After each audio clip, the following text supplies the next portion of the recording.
అందరికీ నమస్కారం. వేదికను అలంకరించిన పెద్దలకు ప్రతి ఒక్కరికి నా యొక్క హృదయపూర్వక నమస్కారములు. ఈ రోజు కడప చూస్తుంటే ఒక పసుపుమయమైంది. ఎందుకంటే ఈ కడప గడ్డ పైన ఎంతో మంది మహానుభావులు, మహనీయులు, కవులు, కళాకారులు పుట్టారు. ఈ కడపని మనం దేవుని గడపగా చెప్పుకుంటాం. అలాంటి దేవుని గడప ఈ రోజు పసుపుమయమైంది. ఇక్కడ ఈ కడప గడ్డ పైన ఒక సాధారణ మధ్యతరగతి రైతు కుటుంబం నుంచి వచ్చిన నాకు ఇంత గొప్ప అవకాశం ఇచ్చిన చంద్రబాబు నాయుడు గారికి, నారా లోకేష్ గారికి నా పాదాభివందనాలు తెలియజేసుకుంటూ ఈరోజు మాదక ద్రవ్యాల వినియోగంపై ఉక్కుపాదం అనే తీర్మానాన్ని నన్ను ప్రవేశపెట్టనందుకు ధన్యవాదాలు సార్. ఈరోజు ఒకటి చెప్పదలుచుకున్నాను సార్. ఏంటంటే మనం ఒకప్పుడు డ్రగ్స్ అంటే, అదేవిధంగా గంజాయి అంటే ఎక్కడ వినేవాళ్ళం? సినిమాల్లో చూసేవాళ్ళం. 2019కి ముందు ఎక్కడంటే ఏమన్నా డ్రగ్స్ ఎక్కడంటే ఇంటర్నేషనల్ మాఫియాలు చేస్తాయంట, ఈ విధంగా ఉంటుందా అని మనం సినిమాల్లో మాత్రమే చూసేవాళ్ళం. కానీ గత పాలకుల యొక్క నిర్లక్ష్యం వల్ల అది మన జిల్లాలు దాటి, నియోజకవర్గాలు దాటి మన గడప దాకా వచ్చింది. ఆ విధంగా ఎంతో మంది యువత గంజాయిలకి బానిసలై వాళ్ళ జీవితాలు నాశనమయ్యాయి. ఎందుకని ఈ మాట అంటున్నామంటే, గంజాయికి ఒక్కసారి బానిస అయితే వాళ్ళు విచక్షణ అనేది మరిచిపోతారు. ఆ విధంగా వాళ్ళు ఎన్నో తప్పులు చేస్తారు. దోపిడీలు, అదేవిధంగా దొంగతనాలు కావచ్చు, అదేవిధంగా మహిళలపైన అత్యాచారాలు కావచ్చు, బెట్టింగ్ యాప్స్లోనే ఎంతో లక్షలు అప్పులు చేసి సూసైడ్లు చేసుకునే వాళ్ళ వరకు యువత వెళ్ళిపోతూ ఉన్నారు. ఇలాగే ఎన్నో సంఘటనలు జరుగుతుంటే ఆనాడు నారా లోకేష్ గారు యువగలం పాదయాత్ర మొదలుపెట్టినప్పుడు, యువగలం పాదయాత్రలో మనం చూస్తే చంద్రగిరి నియోజకవర్గంలో ఒక మహిళ డైరెక్ట్గా కూడా చెప్పలేక పక్కకొచ్చి, అన్నా మా ఇంటిలో ఒక ఆడబిడ్డని ఈ విధంగా పాఠశాలకు వెళ్తూ ఉంటే అక్కడ గంజాయి ఇచ్చి శారీరకంగా వాడుకొని ఈ విధంగా చేస్తున్నారంటే, ఆ రోజు ఆయన కళ్ళల్లో కన్నీళ్లు తిరిగి ఈ విధంగా రాష్ట్రంలో ఎంతో మంది బాధపడుతున్నారు, వాళ్ళందరికీ పరిష్కారం చూపించాలని ఆ రోజే చెప్పాడు. ఈ రాయలసీమ గడ్డపై డ్రగ్స్ వద్దు బ్రో, గంజా వద్దు బ్రో అని చెప్పి ఆ రోజు నుంచి ఒక ఉద్యమంలా మొదలుపెట్టి, ఆ రోజు ఎవరన్నా గంజాయికి డ్రగ్స్కి బానిసలై ఉంటే వాళ్ళ తల్లిదండ్రులు వచ్చి ఆయనతో చెప్తే అలాంటి వాళ్ళని తీసుకొని వచ్చి రీహాబిలేషన్ సెంటర్లో పెట్టి వాళ్ళని ఆదుకున్నాడు. ప్రభుత్వం ఏర్పడిన తర్వాత ఉక్కు పాదం మోపారు. ఏ విధంగా అంటే, మనం ఒక్కసారి చూసుకుంటే ప్రభుత్వం ఏర్పడిన వారం రోజుల్లోనే ఎక్కడెక్కడ డ్రగ్స్ ఉన్నాయో ఆ ప్రాంతాలన్నిటినీ ఏరి పారేశారు. అదేవిధంగా ఒకప్పుడు 11,000 ఎకరాలలో గంజాయి పండిస్తుంటే ఆ గంజాయిని మొత్తాన్ని రూపుమాపి అక్కడ గిరిజనుల్ని మార్చి అక్కడ అరకు కాఫీ వేసే విధంగా తయారు చేశారు మన నాయకుడు. గత పాలకులు అక్కడ ఏం చేసేవాళ్ళు? అమాయకులైన గిరిజనులను వాడుకొని ఏం చేసేవాళ్ళు? గంజాయి పండించేవాళ్ళు.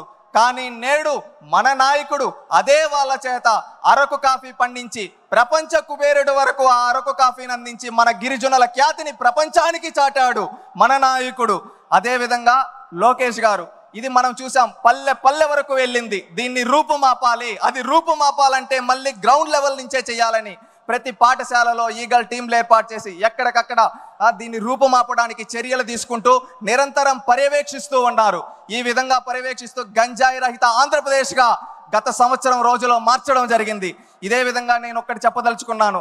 డ్రగ్స్ గురించి, గంజాయి గురించి నేను ఒక యువకుడుగా నేను ఎన్నో చూశాను. నా మిత్రులు కావచ్చు, నాకు తెలిసిన వాళ్ళు కావచ్చు, ఎంతో మంది డ్రగ్స్కి, గంజాయికి బానిసలై వాళ్ళ జీవితాలు నాశనం అయిపోతుంటే కళ్ళల్లో నీళ్లు తిరిగేటివి. ఎందుకంటే వాళ్ళకి ఎందుకురా ఇలా చేస్తామంటే, ఏముందిరా ఇంకా జాబులు ఏముండాయి, ఏం చేస్తాం, ఇదేదో వేసుకుంటే కొంచెం రిలీఫ్ వస్తుందంట అని చెప్పి చెబుతూ ఉండేవాళ్ళు. అవి చూసినప్పుడు బాధ, ఆ ఆవేదన. దానికి పరిష్కారం ఎలా అంటే, ఆ రోజు చంద్రబాబు నాయుడు గారు చెప్పడం జరిగింది, లోకేష్ గారు చెప్పడం జరిగింది, మేము వస్తాం, స్కిల్ డెవలప్మెంట్ ట్రైనింగ్ ఇస్తాం, యువతకు ఉద్యోగాలు ఇస్తాం, ప్రతి ఒక్కరికి 20 లక్షల ఉద్యోగాలు యువగలం ద్వారా ఇస్తామని చెప్పి ఆ లక్ష్యాన్ని కట్టుబడి వచ్చిన వెంటనే మెగా డిఎస్సి పైన నోటిఫికేషన్ కావచ్చు, ఆ తర్వాత అనేక కంపెనీల్ని ఆర్సిలర్ మిట్టల్ కావచ్చు, గూగుల్ కావచ్చు, టీసీఎస్ కావచ్చు, మొన్న ఎల్జీ కావచ్చు, రిన్యూవబుల్ ఎనర్జీ కావచ్చు, రిలయన్స్ బయో ప్లాంట్స్ కావచ్చు, ఈ విధంగా ఎన్నో తీసుకొని వచ్చి యువత బానిసలు అవ్వాల్సింది డ్రగ్స్ కాదు, యువత వాళ్ళ లక్ష్యాల వైపు వెళ్ళాలి అని చెప్పారు. మన దేశంలో అత్యున్నతంగా యువత ఉన్నారు. యువత తలుచుకుంటే ఏదైనా చేయగలుగుతారు, ఏదైనా సాధించగలుగుతారు. ఎందుకంటే యువత దేశానికి వెన్నెముక్క, రాష్ట్రానికి వెన్నెముక్క. అలాంటి యువత ఏదైనా చేయగలుగుతారు. ఎందుకంటే ఇది నేను ఒకటి చెప్తున్నా అంటే, ఒకటి 1990 రోజులు గుర్తుకొస్తున్నాయి. ఆనాడు పల్లెల్లో ఏంటంటే ఎవరైనా కానీ పల్లెల్లో పనులు చేసుకుంటామనే రోజుల్లో ఇక్కడ ఉండే యువత పనులు చేసుకుంటే ఇక్కడే మిగిలిపోతారు, వాళ్ళు చదువుకోగలిగితే వాళ్ళు ప్రపంచ నలుమూలలకు వెళ్తారని ఆ రోజు మనం చూస్తే బడి పిలుస్తుంది ప్రోగ్రాం కావచ్చు, చదువుల పండుగ ప్రోగ్రాం కావచ్చు, ఇలాంటి ప్రోగ్రాములు పెట్టి ఎంతో మంది బడుగు బలహీన వర్గాల వ్యక్తులను తీసుకొని వచ్చి అత్యున్నత స్థాయిలో ఈరోజు కూర్చోబెట్టే వాళ్ళ చదువు వల్ల మాత్రమే అది సాధ్యపడింది. ఆ తర్వాత నేడు కూడా 2019 నుంచి 24 వరకు అలాంటి పరిస్థితులే. యువతని గంజాయికి బానిసలు చేస్తే దాని నుంచి రూపుమాపి వాళ్ళని బయటకు తీసుకొని రావాలి, వాళ్ళు ఏదైనా సాధించగలరు అని ఒక లక్ష్యం పెట్టుకొని వాళ్ళని బయటకు తీసుకొని వచ్చడానికి ప్రయత్నిస్తూ కంపెనీలు తీసుకొని వస్తున్నారు. ఒక యువత గుర్తుపెట్టుకోవాల్సింది ఏంటంటే, మనం బానిసలు అవ్వాల్సింది గంజాయికి కాదు, మనం ఏదైనా సాధించగలదాం. యువత అనుకుంటే ఏదైనా సాధించగలుగుతారు. మనం ఏం లక్ష్యం పెట్టుకోవాలి? మనం ఒక కంప్యూటర్ తయారు చేయగలుగుతామా, మనం ఏదైనా ఒక న్యూ స్టార్ట్అప్ చేయగలుగుతామా, మనం ఇంకేదైనా కొత్తగా తయారు చేయగలుగుతామా అని లక్ష్యాలు పెట్టుకోవాలి. ఎందుకంటే మన నాయకుడికి ఒక గొప్ప విజన్ ఉంది, స్వర్ణాంధ్ర 2047 1 ట్రిలియన్ ఎకనామీ సాధించాలని. అది సాధించాలంటే యువతతోనే సాధ్యం. అది యువత ప్రతి ఒక్కరూ అది గుర్తుపెట్టుకొని మన నాయకుడు అడుగుజాడల్లో మన లక్ష్యాలు గుర్తుపెట్టుకోవాలి. మన తల్లిదండ్రులకు మంచి పేరు తేవాలి, మన కుటుంబానికి మంచి పేరు తేవాలి, మన రాష్ట్రానికి మంచి పేరు తేవాలనే లక్ష్యంతో ప్రతి ఒక్కరూ పనిచేయాలి. ఆ విధంగా పనిచేస్తే ఖచ్చితంగా మనం అనుకున్న 2047 స్వర్ణాంధ్ర విజన్ లక్ష్యం చేరుతుంది. ఆ రోజు తెలుగు వాళ్ళు ప్రపంచాన్ని శాసించే స్థాయిలో మన నాయకుడు కలకన్న విధంగా మనం ఉంటాం. ఎందుకంటే 2020 సాధ్యపడింది, 2047 కూడా సాధ్యపడుతుంది. డ్రగ్స్ లేని ఆంధ్రప్రదేశ్గా తయారు చేయడానికి ప్రతి ఒక్కరూ పూనుకోవాలి. మనం ఎప్పుడో 1 సంవత్సరమో 2 సంవత్సరాలు 3 సంవత్సరాల తర్వాత కాదు, ఈ సంవత్సరం ఎండింగ్ అంతా 2025 అంతా డ్రగ్స్ ఫ్రీ ఆంధ్రప్రదేశ్ గా ప్రతి ఒక్కరూ పూనుకోవాలి. ఇది ప్రతి ఒక్కరూ ఒక సంకల్పం చేసుకుంటే అది సాధ్యపడుతుంది. ప్రతి ఒక్క యువత ఆ సంకల్పం తీసుకుంటారని కోరుకుంటూ ఉన్నాను. నేను ఒక యువకుడుగా ఆ సంకల్పాన్ని తీసుకోవడానికి సిద్ధం.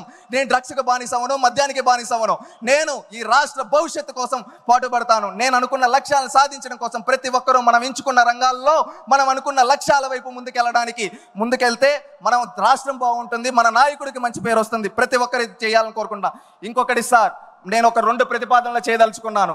డ్రగ్స్ ఎవరైతే సరఫరా చేస్తున్నారో, తయారు చేస్తున్నారో వాళ్ళ ఆస్తులు స్వాధీనం చేసుకొని రీహాబిలేషన్ సెంటర్లుగా వాళ్ళ ఆస్తులను మార్చాలని మిమ్మల్ని ఈ వేదిక ద్వారా కోరుకుంటున్నాను సార్. అదేవిధంగా మనం వాట్సాప్ గవర్నెన్స్ చేసాం, ఎంతో అద్భుతంగా చేసాం. ఒకప్పుడు నాడు ఎన్టీ రామారావు గారు మండల వ్యవస్థ తీసుకొని వచ్చి పరిపాలన దగ్గర చేస్తే, ఆ తర్వాత ఈ సేవ తీసుకొని వచ్చి మీ సేవ తీసుకొని వచ్చి చంద్రబాబు నాయుడు గారి దగ్గర చేస్తే, నేడు నారా లోకేష్ గారు అరచేతిలో వాట్సాప్ గవర్నెన్స్ మన చేతిలో పెట్టాడు. ఎంతో అద్భుతంగా పనిచేస్తూ ఉంది. ఆ వాట్సాప్ గవర్నెన్స్ ద్వారా ఇప్పుడు మనం అంటూ ఉంటాం సార్, ఏదైనా ఫోటో తీసి పెడితే ఎక్కడైనా పెడితే అది ఈజీగా తీసుకోవచ్చు. అలాగే వాట్సాప్ గవర్నెన్స్ లో ఒక ఫ్యూచర్ అనేది మనం తీసుకొని రావాల్సింది. ఏంటంటే ఎక్కడన్నా ఎవరన్నా గంజాయి అమ్ముతూ ఉన్నా, ఎవరన్నా కల్తీ మద్యం అమ్ముతూ ఉన్నా, అక్కడ ఫోటో తీసి వాళ్ళ వాట్సాప్ లో పెడితే అది మన దాని రెస్పెక్ట్ పోలీస్ స్టేషన్కి వచ్చి 24 గంటల్లో చర్యలు తీసుకునే విధంగా దానికి కూడా ఆలోచించాలని చెప్పి కోరుకుంటూ ఉన్నాను. మనం ఒకే నినాదంతో ఉండాలి. 2047 స్వర్ణాంధ్ర విజన్తో పాటు అదేవిధంగా డ్రగ్స్ ఫ్రీ ఆంధ్రాగా కూడా మనం గుర్తుపెట్టుకోవాలి. మనందరం ఒక లక్ష్యాలని నిర్దేశించుకుంటూ మనం ముందుకెళ్ళాలి. నాకు ఎలాంటి రాజకీయ చరిత్ర లేని నాకు ఇంత పెద్ద వేదిక పైన అవకాశం కల్పించిన ముఖ్యమంత్రి దైవ సమానులైన చంద్రబాబు నాయుడు గారికి, నా ప్రాణ సమానమైన లోకేష్ అన్నకి హృదయపూర్వక కృతజ్ఞతలు తెలియజేసుకుంటూ, జై తెలుగుదేశం, జై చంద్రబాబు, జై లోకేష్, జై జన్మభూమి. ఒక రైతు కుటుంబంలో జన్మించినటువంటి వ్యక్తి శశి ఒక ఐటీ ఉద్యోగస్తుడు. శ్రీకాళహస్తిలో ఒక రైతు కుటుంబంలో జన్మించినటువంటి వ్యక్తి. కానీ పార్టీ కష్టాల్లో ఉందని తనకు ఎంతో జీవితాన్ని ప్రసాదించినటువంటి ఈ యొక్క తెలుగుదేశం పార్టీ కష్టాల్లో ఉంటే నేను కూడా సైనికుడిగా మారి ఈ కష్టాల్లో ఉన్నటువంటి పార్టీకి నా వంతుగా తోచినటువంటి సాయం చేయాలని ఉద్యోగాన్ని మాని పార్టీలోనే ఒక సోషల్ మీడియా యాక్టివిస్ట్గా ఈరోజు తయారై తెలుగుదేశం పార్టీ కండువా కప్పుకున్నటువంటి యువత ఆ శక్తి ఎలా ఉంటుంది, ఆ ఆలోచన ఎలా ఉంటుందో నిరూపించినటువంటి ఆ శశికి ఈ మహానాడు వేదిక ద్వారా మనస్ఫూర్తిగా అభినందనలు తెలియజేసుకుంటూ, ఇప్పుడు మన లోకేష్ అన్న గారు ప్రవేశపెట్టినటువంటి 3వ శాసనం పేదల సేవలో సోషల్ రీఇంజనీరింగ్.